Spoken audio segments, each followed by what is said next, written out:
రైలు వస్తుందంటారా? రైలు వస్తుంది కాబట్టే కదా గేట్ వేసింది. ఏంటంటే కోపడతారు? ఏంటి కోపడేది? ఏమన్నా మేము ఇరుగుపాలు వాళ్ళంటే ఎక్కడికలా ఉంది మీకు? అంటే రైలు వచ్చినప్పుడు గేట్ వేస్తారంటారా, గేట్ వేసినప్పుడు రైలు వస్తుంటారా? బస్సు వస్తే గేట్ వేస్తారు, రైలు వస్తే గేట్ తీస్తారు. అంత చమత్కారం ఎందుకులేండి?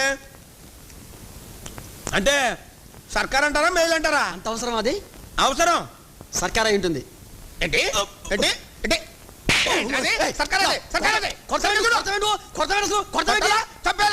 చేంజ్ చేసుకుంటే బాగుంటుంది చెబుతున్నా. ఏంటి సర్కార్ అది? ఎవరు తెలుసు? సర్కార్కి ఎన్ని పెట్లు ఉంటాయి తెలుసా నీకు? నాకు తెలీదు. తెలీదా? తెలీదు. ఇంత చదువుకున్నా సర్కార్కి ఎన్ని పెట్లు ఉంటాయి తెలుసా నీకు? 8 పెట్లు ఉంటాయి, లెక్క పెట్టు. రైలు వస్తుందట? రాదు, విమానం వస్తుంది. ఏంటి ఇది కొరత పెట్టాను, పరిస్థితి కొరత పెట్టి ఇరుకుపాలు వాళ్ళంటే ఎగసగల నీకు? రైలు వస్తుందంటే విమానం వస్తుందట. ఏ రైలు వస్తుందో చెప్పు. ఏంటి ఇట్టి